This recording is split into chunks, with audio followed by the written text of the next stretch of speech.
നിർമ്മാണ തൊഴിലാളികളോടുള്ള അവഗണനയ്ക്കെതിരെ വിവിധ ആവശ്യങ്ങൾ ഉന്നയിച്ച് KKNTC പ്രക്ഷോഭം തുടങ്ങി. ജില്ലാ കമ്മിറ്റിയുടെ നേതൃത്വത്തിൽ ചെറുപുഴ ഗ്രാമപഞ്ചായത്ത് ഓഫീസിന് മുന്നിൽ കൂട്ടധർണ സംഘടിപ്പിച്ചു. ഒരു വർഷത്തിലധികമായി മുടങ്ങിക്കിടക്കുന്ന പെൻഷൻ ഉടൻ വിതരണം ചെയ്യുക, മുടങ്ങിക്കിടക്കുന്ന ചികിത്സാ ആനുകൂല്യങ്ങൾ വിതരണം ചെയ്യുക തുടങ്ങിയ ആവശ്യങ്ങൾ ഉന്നയിച്ച് കെട്ടിട നിർമ്മാണ തൊഴിലാളി കോൺഗ്രസ് കണ്ണൂർ ജില്ലാ കമ്മിറ്റി നടത്തുന്ന പ്രക്ഷോഭ പരിപാടികൾക്ക് തുടക്കമായി. ചെറുപുഴ ഗ്രാമപഞ്ചായത്ത് ഓഫീസിന് മുന്നിൽ സംഘടിപ്പിച്ച കൂട്ടധർണ ചെറുപുഴ ബ്ലോക്ക് കോൺഗ്രസ് പ്രസിഡന്റ് മഹേഷ് കുന്നുമൽ ഉദ്ഘാടനം ചെയ്തു. എന്നാൽ ഏറ്റവും അടിസ്ഥാന വർഗമായ തൊഴിലാളികൾക്ക് അവരുടെ പെൻഷൻ ലഭ്യമാകുന്നില്ല. അത് 1, 2, 3 മാസമല്ല, കഴിഞ്ഞ ഒരു വർഷത്തിലധികമായി 13 മാസക്കാലമായി അവർക്ക് പെൻഷൻ ലഭ്യമാകുന്നില്ല എന്ന് പറയുമ്പോൾ അവരെത്രത്തോളം ഈ പുതിയ സാഹചര്യത്തിൽ, ഈ പുതിയ സാമൂഹിക സാഹചര്യത്തിൽ വിലക്കയറ്റവും അതുപോലെ മറ്റ് കെട്ടിട നിർമ്മാണ ഫീസുകളും മറ്റുമൊക്കെ വലിയ രീതിയിൽ ഉയർന്ന ഈ ഒരു സാഹചര്യത്തിൽ അവരുടെ ജീവിതം ഏത് രീതിയിൽ മുന്നോട്ട് നീങ്ങും എന്ന് നാം ആലോചിക്കേണ്ടതായിട്ടുണ്ട്.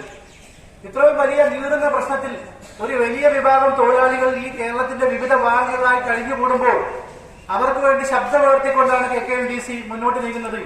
എനിക്ക് തോന്നുന്നു ജില്ലാ KKNTCയുടെ ഈ ധർണാ സമരത്തിന്റെ ഒരു തുടക്കമാണ്. നേരത്തെ ജില്ലാ പ്രസിഡന്റ് സൂചിപ്പിച്ചതുപോലെ സെക്രട്ടേറിയറ്റിന് മുന്നിലേക്കും മറ്റും തുടർ സമരങ്ങൾ തുടർച്ചയായി നിലവിലുള്ള നിഷേധിക്കപ്പെട്ട അവകാശങ്ങൾ തിരിച്ചു വാങ്ങുന്നതിനും അതുപോലെ തന്നെ തൊഴിലാളിക്ക് അർഹമായ ആനുകൂല്യങ്ങൾ നേടിക്കൊടുക്കുന്നതിനും വേണ്ടി ഈ സമര പോരാട്ടങ്ങളുമായി KKNTC മുന്നോട്ട് പോവുക തന്നെ ചെയ്യും എന്നാണ് ഞാൻ പ്രതീക്ഷിക്കുന്നത്. നമുക്കൊക്കെ അറിയുന്ന, നേരത്തെ സൂചിപ്പിച്ചതുപോലെ പെൻഷൻ മാത്രമല്ല, സാധാരണഗതിയിൽ തൊഴിലാളി ക്ഷേമനിധിയിൽ പണമിട്ട് അതിന് കൃത്യമായ ഗഡുക്കൾ അടച്ച് മുന്നോട്ട് നീങ്ങി പിന്നീട് പെൻഷനായി ആ പെൻഷൻ വാങ്ങുന്ന, യഥാർത്ഥത്തിൽ അടിസ്ഥാനപരമായി തങ്ങൾ തന്നെ നൽകുന്ന തുകയിൽ നിന്നുള്ള പെൻഷൻ വാങ്ങുന്നവർക്ക് പോലും അത് ലഭ്യമാകുന്നില്ല എന്ന് പറഞ്ഞാൽ ഈ ക്ഷേമനിധി ബോർഡുകളിലേക്ക് വരുന്ന തൊഴിലാളികളുടെ വിഹിതം മുഴുവനായി വകമാറ്റി ചെലവഴിക്കുകയും മറ്റ് ആവശ്യങ്ങൾക്ക് വേണ്ടി ചെലവഴിക്കുകയും സർക്കാരും മന്ത്രിമാരും മുഖ്യമന്ത്രിയും ഒക്കെ ആ പണമെടുത്ത് ദൂർത്ത് നടത്തുകയും ചെയ്യുമ്പോൾ അരപ്പട്ടിണിക്കാരനും അർദ്ധപ്പട്ടിണിക്കാരനുമായ സാധാരണ തൊഴിലാളി അവന് ലഭ്യമാകേണ്ടുന്ന അവകാശങ്ങൾക്ക് വേണ്ടി തെരുവിലേക്ക് ഇറങ്ങേണ്ടതും ഇതുപോലെ പഞ്ചായത്തിന്റെ മുന്നിലേക്കൊക്കെ ഇറങ്ങേണ്ടുന്ന ഒരു ഗതികെട്ട കാലത്തിലൂടെയാണ് നാം കടന്നു പോകുന്നത്.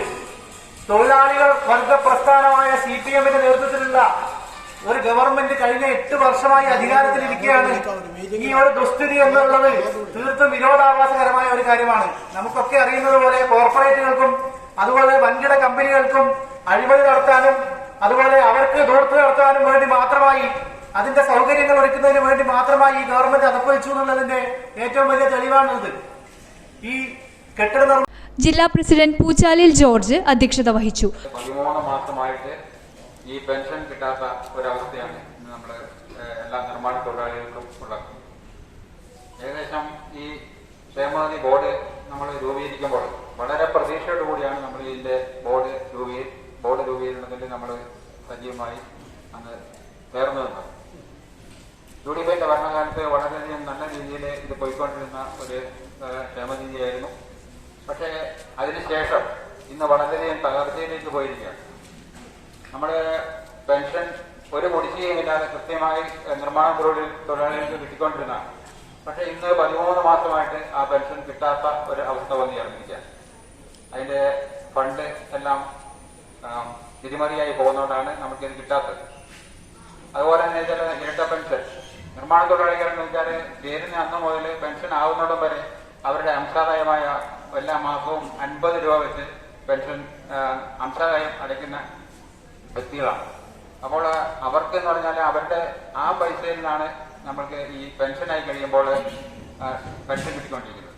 നേരെ മറിച്ച് പഞ്ചായത്തിൽ നിന്ന് സാധാരണ ആളുകൾക്ക് സാമൂഹ്യ സുരക്ഷാ പെൻഷൻ അവർക്ക് ഒരു പൈസ പോലും അടയ്ക്കാതെ ആ പെൻഷൻ കിട്ടുന്നുണ്ട്. അപ്പോൾ അതുകൊണ്ടാണെന്ന് പറഞ്ഞ് നിർമ്മാണ തൊഴിലാളികൾക്ക് ഇരട്ട പെൻഷൻ, 2 പെൻഷൻ അനുവദിക്കണം എന്ന് പറഞ്ഞുകൊണ്ട് നമ്മൾ സമരം ചെയ്തത്. നമ്മുടെ ബഹുമാനായിരുന്ന ഉമ്മൻചാണ്ടിയുടെ സർക്കാരിന്റെ കാലത്താണ് നമ്മൾ ഈ ഇരട്ട പെൻഷന് വേണ്ടി സമരം ചെയ്യുന്നത്. ആ സമരമൊന്നും നമുക്ക് ആദ്യകാലങ്ങളിലൊന്നും അത് അംഗീകരിക്കാൻ സാധിച്ചില്ല. കാരണം അധിക ചെലവ് എന്ന് പറഞ്ഞുകൊണ്ട് അത് അംഗീകരിക്കാതെ പോയി.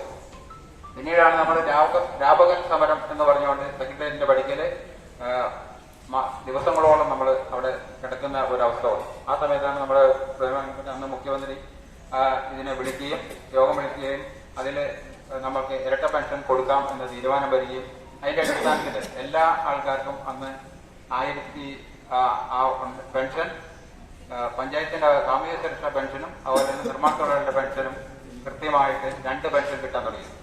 V Krishnan master, Roshi Jose, T P Chandran, Manoj Vadakkan, Saleem Thekkattil, P P Balakrishnan, Bino Sebastian, Shaji Karattedath എന്നിവർ പ്രസംഗിച്ചു.